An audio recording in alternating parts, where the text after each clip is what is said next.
भाई literally business है मजाक। लोग इंटरनेट पे पैसे कमाने के लिए क्या क्या कर रहे हैं। कोई कोडिंग सीख रहा है, कोई ट्रेडिंग सीख रहा है, कोई यूट्यूब वीडियोस बना रहा है। लेकिन ये भाई साहब तो अलग ही दुनिया में, ये पत्थर सेल करने में लगे हुए हैं। और इससे भी बड़ी बेइज्जती वाली बात ये है कि लोग खरीद भी रहे हैं। और आज हम ऐसी 5 बिजनेस देखने वाले हैं जो देखने में तो वियर्ड लगते हैं लेकिन पैसा बहुत छाप रहे हैं। पैसा ही पैसा होगा। और हर स्टोरी के एंड में एक चीज क्लियर होगी कि बिजनेस का पैसा प्रोडक्ट में नहीं, उसके पीछे छुपी वैल्यू में होता है। तो चलो देखते हैं दुनिया के ऐसे बिजनेस जहाँ कॉमन सेंस ने रिजाइन दे दिया है। गाड़ी स्टार्ट कर। तो हमारा पहला बिजनेस है द पेट रॉक। अगर कोई तुम्हें एक नॉर्मल सा पत्थर पकड़ा के बोले कि भाई इसके मुझे 500 रुपए दे दो, तो तुम क्या करोगे? पहले पत्थर देखोगे, फिर उस इंसान को देखोगे, फिर पत्थर देखोगे, फिर इंसान को देखोगे और सोचोगे क्या मेरे माथे पे सी लिखा हुआ है।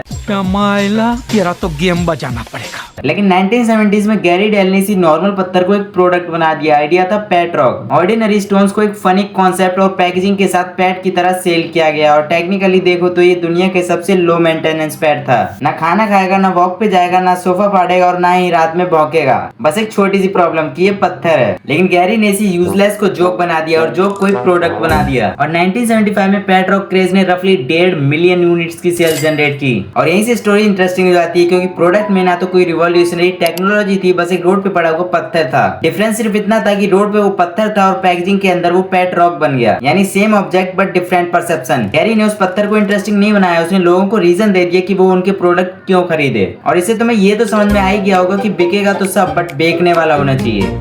ये तो लेटेस्ट न्यूज़ है।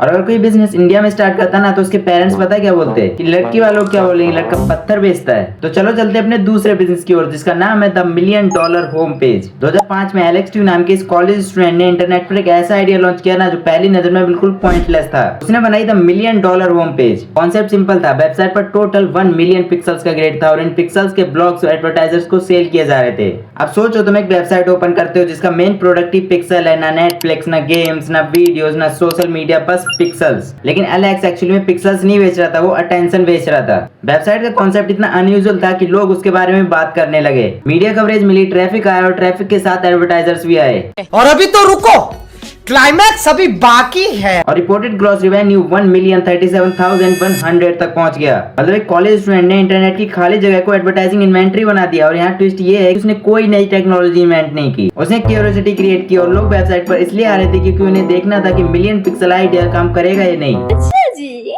ऐसा है क्या? जितने ज्यादा लोग आए उतनी ज्यादा एडवर्टाइजिंग स्पेस वैल्यूएबल होती गई। और आज क्रिएटर इकोनॉमी में भी कुछ बेसिक गेम ऐसा ही है। क्रिएटर अटेंशन के लिए थंबनेल बनाते हैं, ब्रांड अटेंशन के लिए एड चलाते हैं, इन्फ्लुएंसर अटेंशन के लिए स्पॉन्सरशिप में कन्वर्ट करते हैं। और एलेक्स ने इस कॉन्सेप्ट को लिटरली पिक्सल्स में सेल कर दिया। मतलब इंटरनेट पे कभी कभी खाली जगह भी प्रोडक्ट बन सकती है अगर तुम उस पे इनफ अटेंशन ले आओ। अब चलते हैं अपने बिजनेस नंबर 3 की ओर। अब तक हमने पत्थर बेच दिए, पिक्सल्स भी बेच दिए, लेकिन अब जो चीज बिक रही है वो थोड़ी ज्यादा ही क्रेजी है और वो चीज ऑलरेडी तुम्हारे पास है। और उस वैल्यूएबल चीज का नाम है हवा। ये सब क्या देखना पड़ रहा है? अच्छा है मैं अंधा हूँ। हाँ वही हवा जो तुम रोज हजारों बार अपने अंदर लेते हो, मतलब सांस लेते हो। कैनेडियन कंपनी विटैलिटी एयर के फाउंडर ने एक एक्सपेरिमेंट किया। उन्होंने फ्रेश कैनेडियन माउंटेन एयर को कैंस और बॉटल्स में पैक करके ऑनलाइन सेल करना स्टार्ट किया। और सबसे इंटरेस्टिंग बात, लोगों ने इसे खरीदा भी। लेकिन अब सवाल ये आता है कि लोग एक हवा के लिए पैसे क्यों पे करेंगे जब उनको वो फ्री में मिल रही है। और यहीं पर पूरा बिजनेस इंटरेस्टिंग हो जाता है क्योंकि कस्टमर सिर्फ हवा नहीं खरीद रहा, वो एक एक्सपीरियंस खरीद रहा है। सोचो अगर तुम किसी पॉल्यूटेड सिटी में रहते हो और तुम्हें एक बॉटल में फ्रेश कैनेडियन एयर मिल रहा है तो वो सिर्फ एक प्रोडक्ट नहीं रहा, उसके साथ एक स्टोरी आ गई, माउंटेन का नाम आ गया, फ्रेश एनवायरनमेंट का कॉन्सेप्ट आ गया और पैकेजिंग आ गई। और सबसे इंपॉर्टेंट परसेप्शन, कंपनी ने उस बॉटल में सिर्फ एयर नहीं भेजी, उन्होंने एक प्रीमियम एक्सपीरियंस बना दिया। और यही बिजनेस की इंटरेस्टिंग रियलिटी है, कस्टमर सिर्फ उस प्रोडक्ट के पैसे नहीं देता, उस प्रोडक्ट के अराउंड बनाएगी फीलिंग के पैसे देता है। एक तरफ तुम्हें हवा फ्री में मिल रही है लेकिन दूसरी तरफ कोई उसी हवा को प्रीमियम प्रोडक्ट बना रहा है। बेसिकली प्रोडक्ट वही है लेकिन उसका परसेप्शन चेंज हो गया, जैसे वाटर के साथ हुआ, बॉटल में पैक करके। चीटिंग करता है तू। अगर तुम्हें लगा कि हवा बेचना वियर्ड था तो एक लेवल और आगे बढ़ो। हमारा बिजनेस नंबर 4 है रेंट द चिकन। कब हो गया ये?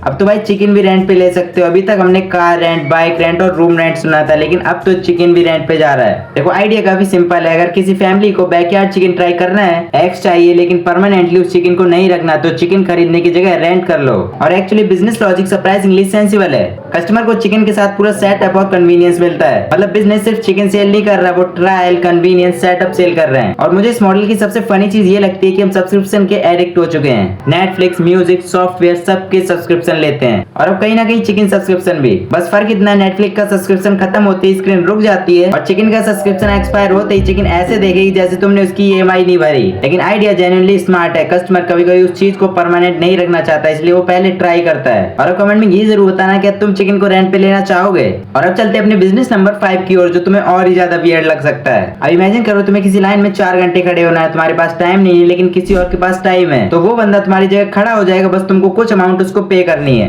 बस यही पूरा बिजनेस है, पेड क्यूइंग सर्विस। कोई दूसरा बंदा तुम्हारी जगह उस लाइन में खड़े होकर तुम्हारा वेट करेगा। और पहली नजर में काफी फनी लगता है, लेकिन इकोनॉमिक्स देखो तो लॉजिक क्रिस्टल क्लियर है। तुम्हारे पास मनी है लेकिन टाइम नहीं है, लेकिन दूसरे के पास टाइम है, वो उसको मनी में कन्वर्ट करना चाहता है। और ऑनेस्टली दुनिया के बहुत सारे कन्वीनियंस बिजनेस इसी सेंटेंस पे चलते हैं, तुम मत करो मैं कर दूंगा। चाहे वो food delivery, laundry, cleaning, event service और क्यूइंग, काम अलग है लेकिन प्रिंसिपल सेम है। कस्टमर अपना टाइम बचाने के लिए पे कर रहा है, लेकिन इस काम में कोई स्किल नहीं चाहिए, बस 3 घंटा लाइन में खड़े होने का एक्सपीरियंस। और यही रीजन है कि आइडिया स्टूपिड होने के बाद भी लॉजिकल है। बिजनेस हमेशा ग्लैमर प्रॉब्लम सॉल्व नहीं करता, कभी कभी वो ऐसा काम करते हैं जो काम करना तुम्हें पसंद नहीं, लेकिन तुम उस काम के पे कर सकते हो। और अब सवाल ये आता है कि ये बिजनेस एक्चुअली में इतने वियर्ड क्यों लगते हैं।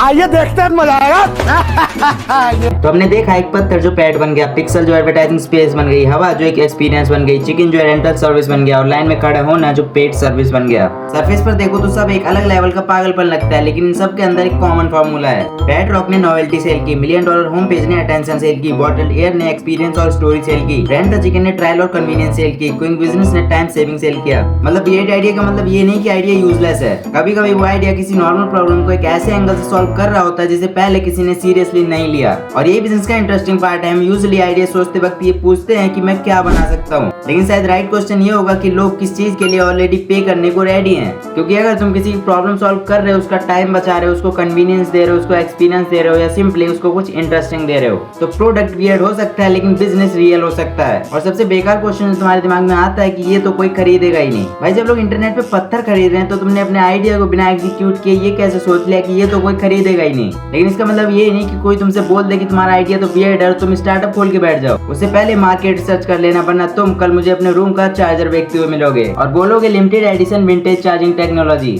चीटिंग करता है तू। और इससे ही बुरी बात यह है कि तुम किसी को कन्विंस कर लो और वो तुम्हारा चार्जर खरीद भी ले। और अब कमेंट में ये जरूर बताना कि वीडियो तुम्हें कैसी लगी और इस चैनल को सब्सक्राइब कर लो, क्योंकि अगली वीडियो और भी इंटरेस्टिंग आने वाली है।